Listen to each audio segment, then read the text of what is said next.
제가 잘은 못 쓰지만은 강원도 독후감 공모전 나가서 우수상 받은 글이 있습니다. 그거를 좀 읽어 드리려고요. 시간도 되고 비도 오고.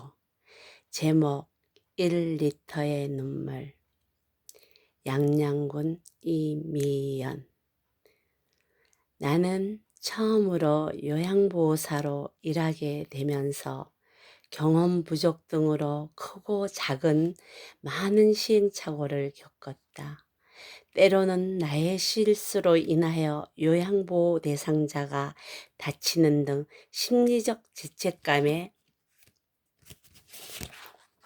사로잡혀 있던 어느 날 우연히 서점 앞에서 발길이 멈추었다. 서점 안의 책들은 베스트셀러부터 사람의 눈에 잘 보이는 곳에 진열하기 마련인데 한쪽 모서리에 초라하게 진열된 책이 나의 눈길을 사로잡았다. 이 책이 바로 1리터의 눈물이다. 이 책은 실존 인물의 이야기를 책으로 드라마로 영화로 만들었다고 한다. 주인공 아야는 중학교를 졸업하고 명문고교에 진학한 15살의 여고생이다. 서너 살 터울의 여동생, 남동생, 막내 여동생과 전통두부 가게를 하는 아버지 보건사로 일하시는 어머니의 장녀이다. 공부도 잘하고 운동도 잘하는 밝은 여학생이지만 어느 날 이름도 들어보지 못한 척수 손해변성증에 걸렸다. 척수 손해변성증은 신경세포가 파괴되어 가면서 몸을 움직일 수 없게 하는 난치병이다. 처음에는 빈혈로 시작되어 점차 기력도 떨어지고 걸을 수도 말할 수도 먹을 수도 없게 되는 희귀불치병으로 정신만은 온전하였다. 이런 아야를 곁에서 끝까지 지켜주는 부모, 형제, 자매, 주치의 등 주위 사람들이 있었다. 그런 가정에서 주치의의 권유로 일기를 쓰게 된다. 주인공 아야의 일기는 자신보다 더 불쌍한 사람들을 보면서 자신을 위로하고 삶의 의미를 찾기 위해 몸부림을 치면서 자신의 모습을 다시 돌아보는 기회였을 것이다. 자신의 불편한 몸을 압에 반하 눈이 안 보이는 사람에 비교해서 자신을 긍정적인 사고로 만들어 나간다. 아야의 말처럼 행복이 쉽게 있다면 우리는 행복을 기쁨이라는 감정과 연관시키지 않을 것이다. 네이클로바가 왜 있을까? 에미가 말했다. 내 입이란 새 입의 기형이잖아. 그렇다면 행복은 기형인 걸까? 에미는 조금 생각하고 나서 희기니까 그렇게 말하는 게 아닐까? 라고 대답한다. 우리들은 세상을 살아가면서 행복에 대해서 너무 쉽게 결단을 내리는 경향이 있다. 나는 스스로 자신을 재직해 보면서 너무 부끄러움을 느꼈다. 항상 한쪽의 의견에만 귀를 기울이는 지난 시간들이 주마등처럼 스쳐 지나가면서 나의 두 눈가엔 나도 모르게 눈물이 흐르고 있었다.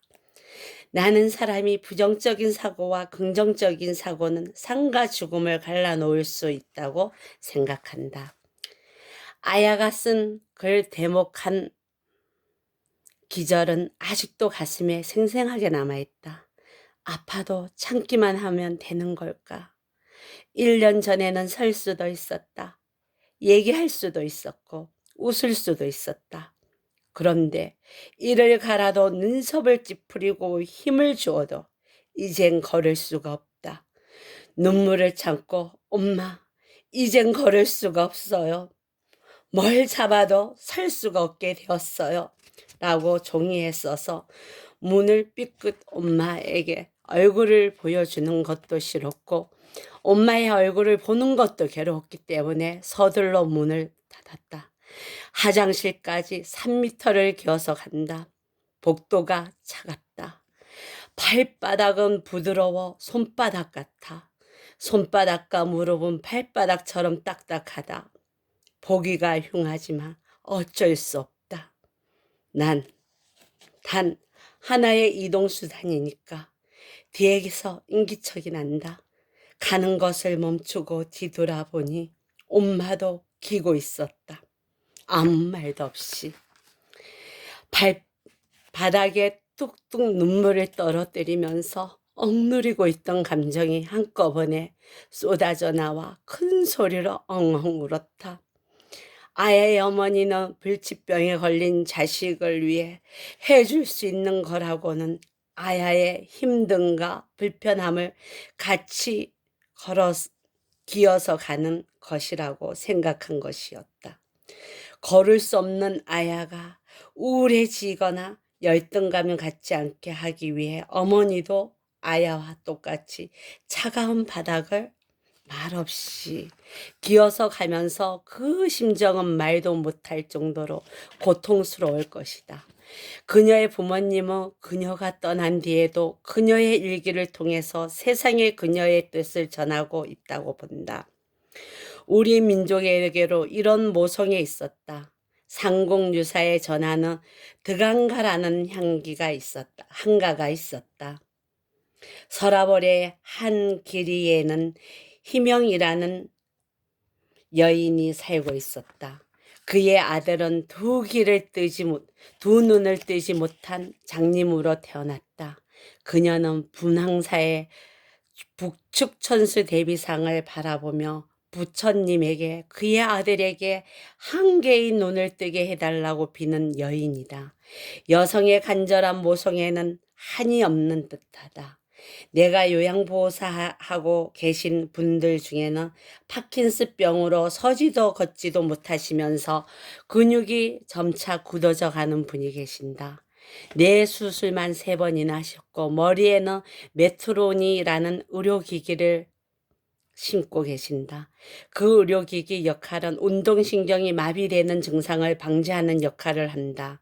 양쪽 가슴에는 배터리 역할을 수행하는 의료기기를 심었는데 그 리모컨으로 전원을 켰다 껐다 하시면서 생명을 연장하고 계신다. 양쪽 가슴의 배터리에 동시에 전원을 넣으면 쓰러지거나 고통스러워 번갈아 가면서 사용하고 계신다. 인간에게 가장 소중한 것은 건강이다. 명예, 돈, 지혜의 눈이 멀어 자신의 건강을 돌보지 않는 분들을 주위에서 쉽게 볼 수 있다. 가장 불행한 일이다. 추석 명절이 지나고 나며 형제 자매가 모여 부모의 재산 분배로 칼부림을 하는 뉴스는 최고의 톱 뉴스이다. 이 책의 주인공 어머니는 비록 몸은 아프고 고통의 연속이었지만 마음과 행동만은 세상의 시선을 아랑곳하지 않고 스스로 당당히 선택할 수 있게 해주고 싶다는 모종이 다른 그 어떤 사랑을 대신할 수 없을 것이다. 나는 요양보호사로 일하면서 일정 시간 되면 와서 일하고 시간 되면 되돌아가는 평범한 사람이 되고 싶지 않다. 이 책의 어머니처럼 요양보호자들에게 한 가닥의 희망과 용기를 북돋워주는 따뜻한 사랑을 베풀 것이다. 무한한 사랑이 이 강물처럼 흐르는 사회의 작은 미랄이 될 것을 각오해 본다. 감사합니다.